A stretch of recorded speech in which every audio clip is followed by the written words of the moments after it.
This is the story of a 12-year-old girl who took the lives of her entire family when they stood in the way of her dating life. This is the case of Jasmine Richardson.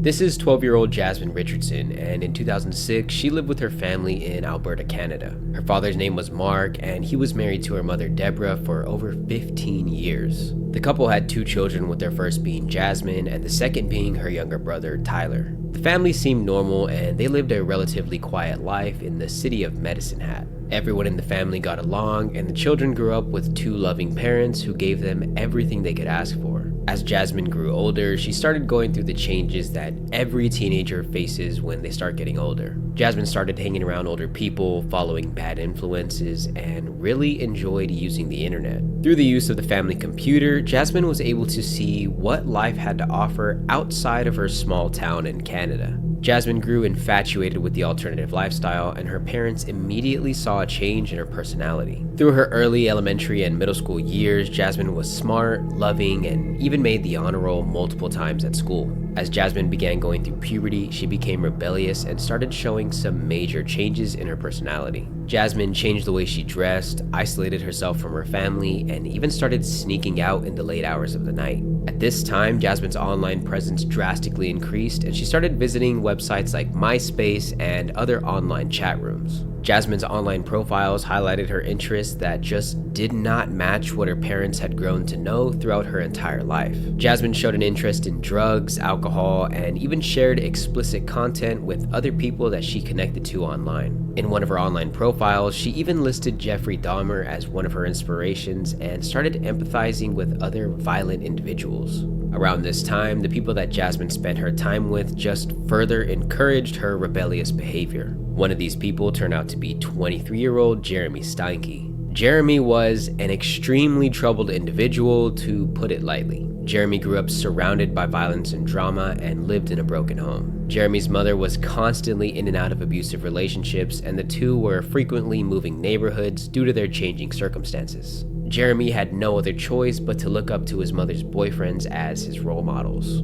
Sometime in his early teens, Jeremy was diagnosed with ADHD, and he struggled to perform in school. Constant bullying and ridicule caused Jeremy to search for comfort in the only way he knew how, and he started consuming alcohol at the age of only 14 years old. At the age of 16, he moved out to live with his biological father, but it quickly turned out to be a bad idea, and he moved right back in with his mother. Around this time, Jeremy started developing his own interest in alternative culture, and it quickly consumed his entire life. Jeremy changed the way he dressed, acted, and his online profile started reflecting his sick and twisted ideas. Jeremy started posting about gore, violence, and all of his other disturbing interests. Jeremy even joined a website called Vampire Freaks and shared his beliefs in murders, racism, and other violent fantasies. Moving back to 2006, Jeremy and Jasmine met at a party and immediately hit it off. The two started interacting online, going to concerts together, and were even seen being intimate in different public places. When Jasmine's parents found out about Jeremy, they told her to stop talking to him immediately. Jeremy was 23 years old, and Jasmine's parents would not allow their 12-year-old daughter to interact with him in any way. Jasmine was devastated, but ultimately agreed to stop seeing Jeremy. In reality, Jasmine had no intention of letting go of Jeremy. Jasmine continued to see Jeremy in secret behind her parents' backs. Jasmine would tell her parents she was going somewhere with her friends, when in reality, she was with Jeremy. This went on for a few weeks until Jasmine's parents started to have some suspicions on what she was really doing. One day, Jasmine's parents caught her sneaking out to see Jeremy, and they saw this as their last straw. Jasmine had her computer confiscated, and her parents did everything they could to stop her from seeing Jeremy once and for all. Jasmine became so enraged at her parents interfering with her personal life that she started having disturbing thoughts. Jasmine thought of a way to keep seeing her parents without Jeremy knowing, and the two had a conversation regarding the future of their relationship.